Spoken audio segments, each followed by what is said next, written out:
नमस्कार, मैं हूं राज और आप देख रहे हैं प्योर पॉलिटिक्स।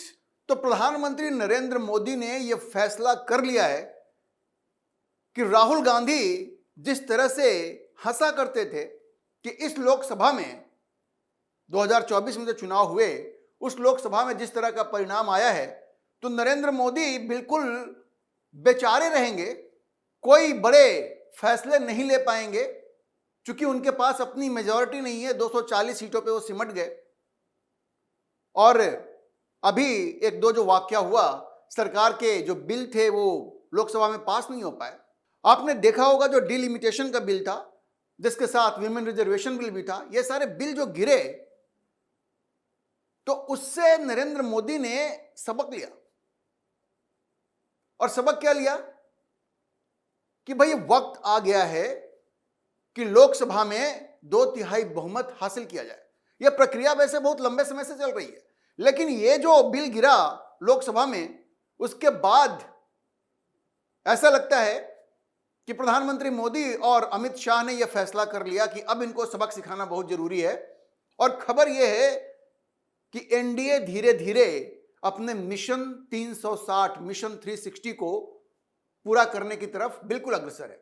मैं आपको बताता हूं कि कैसे मिशन 360 एनडीए का जो अभियान है, जो प्रोजेक्ट है मिशन 360 प्रधानमंत्री मोदी का, वो कैसे धीरे धीरे एग्जीक्यूट हो रहा है, कैसे प्रधानमंत्री मोदी और एनडीए उसके करीब पहुंच रहे हैं। लेकिन जैसा मैंने आपको बताया, 2024 में जब बीजेपी 240 पे सिमट गई, तो राहुल गांधी जैसे लोग ये सोच रहे थे कि अब तो प्रधानमंत्री मोदी बैसाखियों के सहारे चलेंगे, एक बैसाखी चंद्रबाबू नायडू की और दूसरी नीतीश कुमार की। लेकिन प्रधानमंत्री मोदी ने उस वक्त भी उनको गलत साबित किया। बड़े बड़े निर्णय जो लेने थे वो उन्होंने लिया।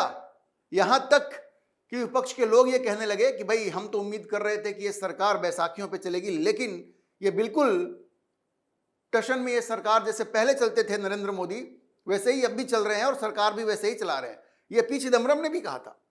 लेकिन एक बात तो सही थी कि लोकसभा में इनके पास 2/3 का बहुमत नहीं था, और इसकी वजह से इनके जो बड़े रिफॉर्म्स थे, जैसे one nation one election, women reservation bill, delimitation bill, ये सब ये पास नहीं करवा पा रहे थे क्योंकि लोकसभा में इनके पास 2/3 बहुमत नहीं था। राज्यसभा में तो स्थिति फिर भी अनुकूल है, लगभग वो 2/3 बहुमत के करीब हैं, लेकिन लोकसभा में बड़ा चैलेंज था।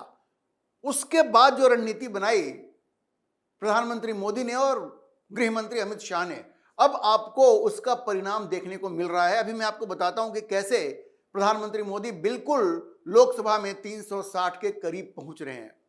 और जितनी तेजी से 360 के करीब प्रधानमंत्री मोदी पहुंच रहे हैं, वो अपने आप में एक सबक है राहुल गांधी जैसे लोगों के लिए, कि सिर्फ ये बहाने बना देने से कि ये वोट चोरी हो रही है, ईवीएम चोरी हो रही है और इसलिए हम हारे हैं ना। आपको रियल पॉलिटिक्स नहीं आती है, रियल पॉलिटिक्स आपको नहीं आती है। आपको राजनीति अभी प्रधानमंत्री मोदी से और अमित शाह से सीखनी होगी। उनको एक तो राजनीतिक समझ है नहीं, और अपनी बौखलाहट, चूंकि उनको समझ नहीं है इसलिए वो बौखलाहट निकालते, कहते हैं इलेक्शन कमीशन बिक गया है, जुडिशरी बिक गई है, वोट चोरी हो रही है, ईवीएम चोरी हो रही है। ऐसे राजनीति नहीं होती है। राहुल गांधी को यह सीखना चाहिए कि कैसे प्रधानमंत्री मोदी ने 2/3 का बहुमत हासिल करने के लिए किस तरह से अपनी गोटियां सेट की, किस तरह से राजनीतिक कौशल का परिचय दिया, और कैसे आज वो इस स्थिति में पहुंच रहे हैं कि 2024 में 2/3 बहुमत नहीं मिलने के बावजूद आज की तारीख में वो वहां पे पहुंच गए हैं और बड़े बड़े बिल अब तैयार हैं पास होने के लिए। जी, आप जान लीजिए, सरकार इस बात की पूरी तैयारी कर रही है कि इसके जो पेट प्रोजेक्ट्स हैं, पेट बिल्स हैं, जैसे one nation one election, delimitation bill, women reservation bill, uniform civil code, ये सब पास होगा क्योंकि सरकार के पास वो नंबर अब धीरे धीरे आ रहे हैं। अच्छा देखिए, प्रधानमंत्री मोदी ने रिस्क भी लिया था जब ये डिलिमिटेशन का बिल और विमेन रिजर्वेशन बिल ये पेश हुआ संसद में, तो उन्होंने रिस्क लिया। उस वक्त उनको मालूम था कि हमारे पास नंबर नहीं है, लेकिन उनको लगा कि यह मौका है विपक्ष को बेनकाब करने का, विपक्ष को नंगा करने का, विपक्ष की भी कलई खुले और देश की जो महिलाएं हैं वो देखें कि कैसे वो विमेन रिजर्वेशन बिल को लागू नहीं होना देना चाहते। और उसका परिणाम भी आपने देखा, पश्चिम बंगाल के इलेक्शन में उसका भी कुछ ना कुछ असर जरूर हुआ, तब जाकर के ममता बनर्जी की इतनी बुरी हार हुई। अब देखिए कि कैसे एनडीए 360 के करीब पहुंचेगी। आज की तारीख में एनडीए की जो ताकत है लोकसभा में वो 292 है। अब आपने देखा कि तृणमूल कांग्रेस के 20 जो एमपी हैं वो एनसीपीआई ज्वाइन कर चुके हैं और उन्होंने कहा कि हम एनडीए को सपोर्ट करेंगे, मतलब 292 में 20 आप जोड़ दीजिए। उसके बाद उद्धव ठाकरे के 6 सांसद वो भी एनडीए के साथ आ गए, उन्होंने ज्वाइन किया शिवसेना, शिंदे की जो शिवसेना है उसको एनडीए के साथ तो आ ही गए ना। तो ये जो कुल संख्या हो गई ये हो गई 318। मैंने आपको कहा कि 292 एनडीए की संख्या, लेकिन ध्यान रखिए कि जब डिलिमिटेशन बिल संसद में पेश हुआ था तो एनडीए के पक्ष में 298 वोट पड़े थे, 298। विपक्ष के लोगों ने भी सपोर्ट किया था, तो अगर उनको भी हम काउंट करें तो 318 में आप 6 और जोड़ दीजिए, 324, तो संख्या ऐसे ही पहुंच जाती है। उसके बाद खबर क्या आ रही है, समाजवादी पार्टी भी टूट सकती है। ओम प्रकाश राजभर ने जो क्लेम किया कि 37 में से तकरीबन 25 सांसद टूटने को तैयार हैं, और ध्यान रखिए अखिलेश यादव ने क्या कहा, अखिलेश यादव ने ये नहीं कहा कि नहीं टूटने वाले हैं, उन्होंने भारतीय जनता पार्टी पर निशाना साधा और कहा कि भारतीय जनता पार्टी दूसरी पार्टियों को तोड़ने का काम करती है, और उन्होंने गालियां दी भाजपा को, लेकिन ये नहीं कहा कि हमारी पार्टी नहीं टूटेगी। तो ये भी संभव है कि समाजवादी पार्टी के 25 सांसद अलग हो जाए, ये भी संभव है। उसके अलावा खबर ये आ रही है कि जो डीएमके है वो भारतीय जनता पार्टी को इशू बेस्ड सपोर्ट पार्लियामेंट में देने के लिए राजी हो गई है। तो 22 एमपी उनके हो गए, 25 समाजवादी पार्टी के, 22 डीएमके के, तो संख्या कितनी होगी, 47 तो इधर ही हो गया। और 324, 347 और 24 आराम से 360 के पास पहुंच जाएंगे। और इसके अलावा देखिए 20 तृणमूल कांग्रेस के जो एमपी हैं वो तो काकोली घोष, दास्तीदार के नेतृत्व में अलग हो ही चुके हैं। 2 और एमपी, यह संख्या 22 तक जा सकती है, 24 तक भी जा सकती है, तो और भी संख्या बढ़ेगी। मतलब अब 360 का जो आंकड़ा है, जो पहले ऐसा लगता था कि भाई इसको नहीं पाया जा सकता, अचीव नहीं किया जा सकता, अच्छा जैसे मैंने कहा कि समाजवादी पार्टी के 25 एमपी अलग हो सकते हैं, अगर उसकी संख्या आप कुछ कम भी कर लें तो भी 360 का आंकड़ा अब उतना अविश्वसनीय नहीं रहा है। भारतीय जनता पार्टी और एनडीए आसानी से 360 का आंकड़ा लोकसभा में पूरा कर सकती है, और इसीलिए सरकार इस बात की तैयारी कर रही है कि इसके जो बड़े प्रोजेक्ट्स हैं, जो बड़े बिल हैं, वो अब संसद में पेश किए जाएं। और देखिए इसके अलावा जो वाईएसआरसीपी है उनके 4 सांसद हैं, वाईएसआर रेड्डी के जो 4 सांसद हैं वो भी सपोर्ट करेंगे, उनका सपोर्ट मिलता रहा है। और देखिए न्यूज 18 की एक रिपोर्ट है जो ये कहती है कि ये नरेंद्र मोदी का जो मिशन 360 है उसको लीड कर रहे हैं किरण रिजिजू। किरण रिजिजू इसको लीड कर रहे हैं, और ये जितनी चीजें मैंने आपको बताई ये तमाम, कि किस तरह से 298 वोट तो मिले ही थे भारतीय जनता पार्टी को, उसमें आप तृणमूल कांग्रेस के सांसद जोड़ दीजिए, उसमें आप शिवसेना के सांसद जोड़ दीजिए जो अभी शिंदे के साथ गए हैं उनको जोड़ दीजिए, समाजवादी पार्टी के भी सांसद आप जोड़िए, ये न्यूज 18 की रिपोर्ट है।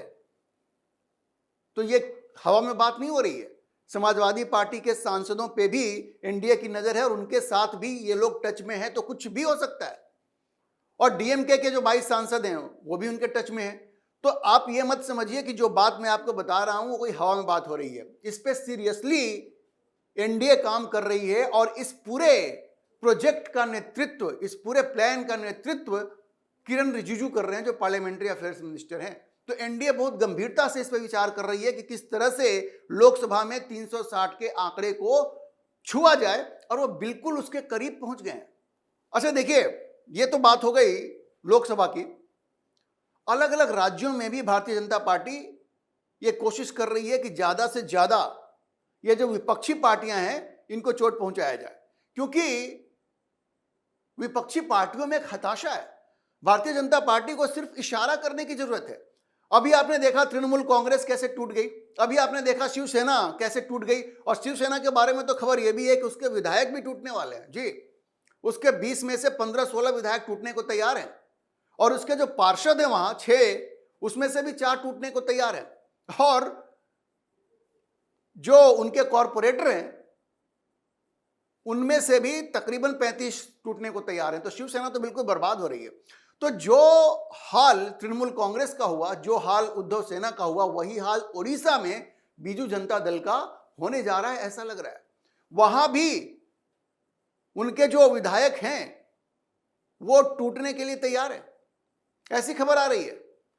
एक बात जरूर है कि लोकसभा में उनके कोई सांसद नहीं है बीजू जनता दल के, क्योंकि पिछली बार 2024 के चुनाव में सारे जो एमपी थे वो भारतीय जनता पार्टी के जीते वहां से, लेकिन राज्यसभा में उनके 9 एमपी हैं और वो टूट सकते हैं। तो राज्यसभा में तो वैसे एनडीए 2/3 बहुमत के करीब है, लेकिन ये जो एमपी हैं बीजेडी के, वो इनकी स्थिति को और मजबूत कर सकते हैं। उसके अलावा ओडिशा से खबर यह है कि भाई वहां जो बीजेडी के जो एमएलए हैं वो अपनी पार्टी छोड़ के एनडीए को ज्वाइन कर सकते हैं, एनडीए को सपोर्ट दे सकते हैं। जैसे कि तृणमूल कांग्रेस के एक फैक्शन ने बंगाल में एनडीए को सपोर्ट किया है, और जैसे उद्धव सेना के विधायक वहां से टूट करके एनडीए को सपोर्ट करना चाह रहे हैं, तो ओडिशा में भी ये खेल हो रहा है। ओडिशा में बीजू जनता दल टूटने के कगार पे, क्योंकि वहां दिन सुजाता को वहां पे नंबर 2 बनाया गया है, जो पांडियन की बीवी हैं, जो वही वीके पांडियन जिनके ऊपर ये आरोप लगता था कि वो नवीन पटनायक पे कब्जा कर रखा है उन्होंने, उनके जगह पे वही सारे निर्णय लेते हैं। अब उनकी वो बीवी हैं, वो भी आईएएस ऑफिसर रही हैं, उनको अभी पार्टी में शामिल किया गया है और कहा जा रहा है कि उनको नंबर 2 की पोजीशन दी जाएगी। और इससे बीजू जनता दल में बड़ी नाराजगी है, उनके सीनियर लीडर्स, उनके विधायक और ये राज्यसभा के सांसद, ये सब बड़े नाराज हैं और वो नवीन पटनायक के खिलाफ विद्रोह कर सकते हैं और वो एनडीए को अपना समर्थन दे सकते हैं। तो उड़ीसा में भी वही खेल हो सकता है जो कलकत्ता में हुआ, वही खेल जो मुंबई में हुआ, वही अब उड़ीसा में भी ये खेल हो सकता है। तो एनडीए चारों तरफ से मजबूत होती जा रही है। अब देखिए सवाल यह उठता है कि आखिर ये सारी विपक्षी पार्टियां क्यों टूटती जा रही हैं, इनके सांसद विधायक आखिर क्यों नरेंद्र मोदी की तरफ आकर्षित हो रहे हैं, नरेंद्र मोदी को सपोर्ट करने की सोच रहे हैं। देखिए इसकी एक बहुत बड़ी वजह है, एक लंबे समय के बाद प्रधानमंत्री मोदी के नेतृत्व में भारत को एक स्थिर सरकार मिली है, पॉलिटिकल स्टेबिलिटी है, और प्रधानमंत्री एक मजबूत प्रधानमंत्री। आप वो दौर भी याद कीजिए ना जब मनमोहन सिंह प्रधानमंत्री हुआ करते थे, कोई उनकी बात सुनता था? कोalition में जो भी मिनिस्टर थे वो अपने अपने नेताओं की बात सुनते थे, खुल के भ्रष्टाचार किया उन लोगों ने, कोई मनमोहन सिंह के नहीं सुनता था। आज प्रधानमंत्री मोदी एक मजबूत स्थिति में है। तो एक तो पॉलिटिकल स्टेबिलिटी है, इकोनॉमिक जो ग्रोथ इनकी सरकार में आया है, लगातार 7% से लगभग 7% से ग्रो कर रहे हैं। ये भारत अभी भी दुनिया की सबसे तेजी से आगे बढ़ने वाली अर्थव्यवस्था है और सारी दुनिया आश्चर्यचकित है। अभी सेकेंड क्वार्टर में 7.7% का ग्रोथ हुआ, पूरे फिजिकल में 7% का ग्रोथ हुआ। तो आर्थिक का जो विकास हो रहा है भारत में वो भी ऐसा है कि सब लोग प्रधानमंत्री मोदी का लोहा मान रहे हैं। उसके अलावा जो वेलफेयर स्कीम्स, कल्याणकारी योजनाएं जो प्रधानमंत्री मोदी ने चलाई, उसकी तारीफ सारी दुनिया में हो रही है। देखिए 2013-14 से लेकर के 2022-23 तक 250 मिलियन लोगों को प्रधानमंत्री मोदी ने गरीबी से बाहर निकाला। यह कोई छोटी मोटी उपलब्धि नहीं है।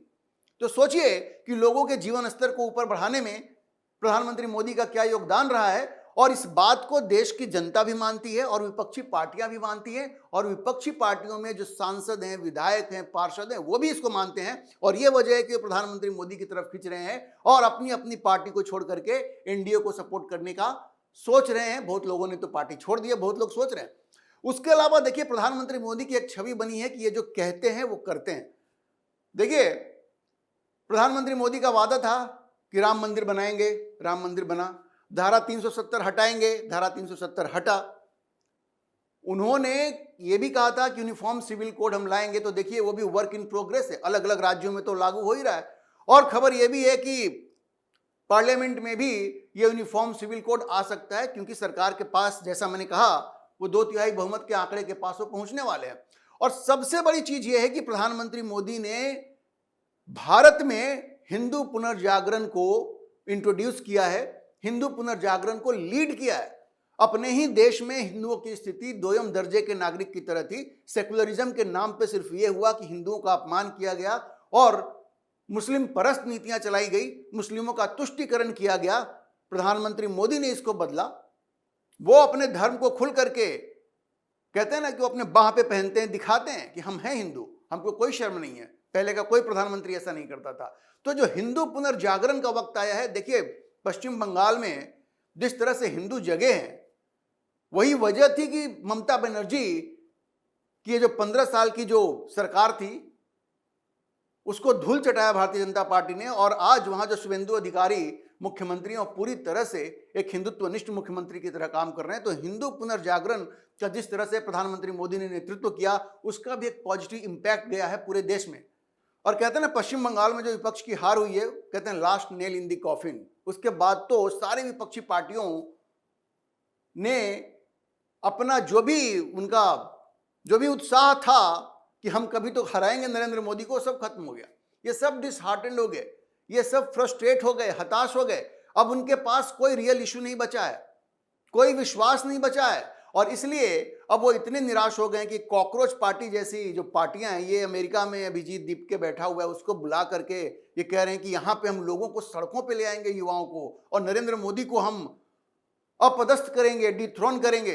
इनका विश्वास उठ गया। इन्होंने मान लिया है कि बैलेट के दम पे, ईवीएम के जरिए ये प्रधानमंत्री मोदी को नहीं हटा सकते। तो कॉकरोच पार्टी बना करके प्रधानमंत्री मोदी को हटाने की कोशिश कर रहे हैं। लेकिन देश की जनता सब कुछ देख रही है और उनके अपने विधायक, अपने सांसद भी इस चीज को पसंद नहीं कर रहे हैं। इसीलिए चूंकि उनको अपनी आगे की राजनीति भी करनी है और उनको समझ में आ रहा है कि भाई इस देश में प्रधानमंत्री मोदी को लेकर के जो क्रेज है, लोगों के मन में उनको लेकर के जो प्यार है, उसको देखते हुए अगर वो मोदी के खिलाफ रहेंगे तो उनकी राजनीति तो ब्राइट नहीं है, वो उज्जवल उनको नहीं दिख रहा है अपना पॉलिटिकल भविष्य। इसलिए सब के सब प्रधानमंत्री मोदी की तरफ आ रहे हैं, एनडीए की तरफ आ रहे हैं। तो ये वजह है कि 2024 में एक झटका लगने के बाद प्रधानमंत्री मोदी ने अपनी हिम्मत नहीं हारी। उन्होंने कहा कि नहीं, हम उसी टशन के साथ काम करेंगे। और आज उनकी मेहनत रंग लाई है। उन्होंने जिस तरह से गरीबी इस देश से हटाई और लोगों को बेसिक सुविधाएं उपलब्ध करवाई, उसका लोहा सारी दुनिया मानती है। और आज वो इस स्थिति में है कि विपक्ष के सारे सांसद भी, उनकी एक मेजॉरिटी जो है, वो प्रधानमंत्री मोदी को सपोर्ट करने के लिए, उनका समर्थन करने के लिए उत्सुक है, लालायित है। और इसीलिए एनडीए अब 360 के आंकड़े के पास पहुंच रही है लोकसभा में।